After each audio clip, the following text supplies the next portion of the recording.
நாம் இன்றைக்கி நீர் உருண்டை செய்ய போகிறோம். அம்மா தான் செய்ய போகிறாங்க, கொஞ்சம் ஹெல்ப் பண்ண இருக்க போகிறேன். ஃபஸ்ட்டு அரிசியை ஊற வச்சு நல்லா இந்த மாதிரி ஈரப்பதம் போகிற அளவுக்கு காய வச்சு எடுத்துகிட்டு வந்துடணும். அதை ஒரு மிக்ஸி ஜாரில் சேர்த்துட்டு, ஒரு கப் அரிசி இருந்தால் போதும், அது மிக்ஸி ஜாரில் சேர்த்துட்டு இதை அரைச்சி பவுடர் எடுத்துகிட்டு வந்துடலாம். இந்த அளவுக்கு நல்லா கொரகொரப்பாக அரைச்சி எடுத்துக்கணும். இப்போது சட்டி காய்ஞ்சதுக்கப்புறம் தேவையான அளவுக்கு எண்ணெய் சேர்த்துக்கலாம். தேங்காய் எண்ணெய் நல்லா நீட்டாக ஒரு 3-4 டேபிள் ஸ்பூன் அளவுக்கு சேர்த்துக்கலாம். சேர்த்துட்டு எண்ணெய் சூடானதுக்கப்புறம் கடுகு, உளுத்தம் பருப்பு, கடலை பருப்பு இது போட்டு நம்ம கிளறி விடணும். கடலை வெடிக்கணும். கடலை பருப்பு, கடுகு பருப்பு நல்லா வெடிக்கணும். கடலை பருப்பு சேர்க்கணும். கடுகு வெடிச்சதுக்கப்புறமும் கடலை பருப்பு, உளுத்து பருப்பு நல்லா திறந்து வரும். திறந்து வருது பாருங்க. திறந்து வருதா? ஆமாம், திறந்து வருதா? வரமிளகா போடணும். ஒரு 3-4 வரமிளகா. வரமிளகா போடணும். அடுப்பு சிம்மில் வச்சு இது கருவேப்பிலை கொஞ்சம் தேவையான அளவுக்கு ஊற்றி கொஞ்சம் கொதிக்கணுமா? தண்ணி போட்டு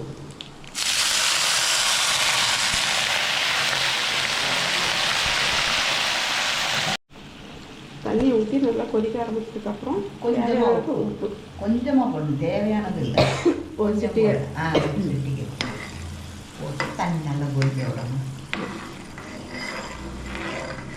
நம்ம ஏற்கனவே அரிசி ஊற வச்சு காய வச்சு அதுக்கப்புறம் அரைச்சி குருணை மாதிரி ரொம்ப குருணை மாதிரி பண்ணி வச்சுக்கணும். வச்சுட்டு மாதிரி கொஞ்சம் போல் தேங்காய் எண்ணெய் விட்டு கடுகு பருப்பு, கடலைப்பருப்பு, வரமிளகா,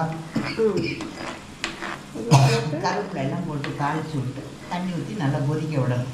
இப்போ கொதிக்க ஆரம்பிச்சிச்சுன்னா கொதிக்கிச்சா இதில் இந்த குருணையை சேர்க்கணும்.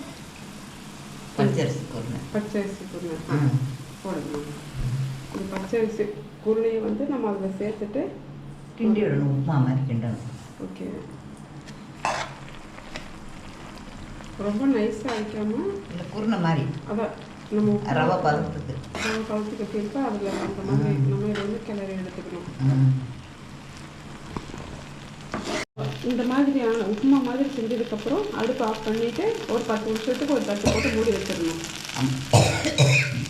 அரிசி எல்லாம் போட்டு எண்ணெய், கடுகு, கருவேப்பிலை எல்லாம் போட்டு தாளிச்சு வச்சுருக்கோம்ல. ஆமாம். இப்போ இதில் நம்ம என்னமா பண்ண போகிறோம்? நீர் உருண்டைக்கு தேங்காய் திருவிக்கணும். ஓகே, திருவி இதில் கலந்துக்கணும். ஒரு பெரிய தேங்காய் எடுத்து இந்த மாதிரி துருவிட்டு இதில் கலந்துக்கணும். இந்த பொடியோட நம்ம உப்புமா மாதிரி செஞ்சுருக்கிற கலவையோட இதில் கலந்துக்கணும். நல்லா கலந்துக்கணும். அது நல்லா பிசையணும். ஓகே, இப்படி பிசையணும்.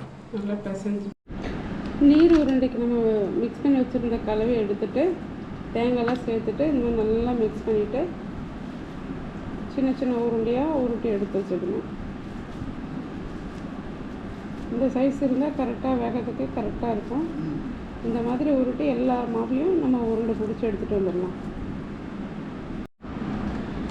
இந்த மாதிரி ரவுண்டாக நமக்கு என்ன ஷேப் வேணுமோ அந்த ஷேப்பில் நம்ம உருண்டை பண்ணி எடுத்து வச்சுக்கிட்டு இது நம்ம அவிக்க போகிறோம். இட்லி பாத்திரத்தில் வச்சு வேக வச்சு எடுத்துகிட்டு வரணும். அங்கே பார்க்கலாம்.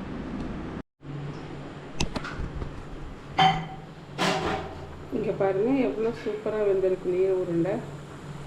தேங்காய் மாவு மசாலா எல்லாம் சேர்ந்து நல்லா வெந்திருக்கு. இப்போ இதை நம்ம ஒரு பாத்திரத்துக்கு மாற்றிக்கலாம்.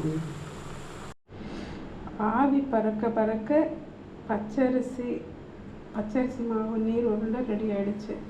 சூப்பரான ஒரு பிரேக்ஃபாஸ்ட்டு. இதே ரெசிபி நீங்களும் உங்கள் வீட்டில் ட்ரை பண்ணி பாருங்கள். அம்மா சாப்பிட்டு பாருங்கள் எப்படி இருக்குன்னு.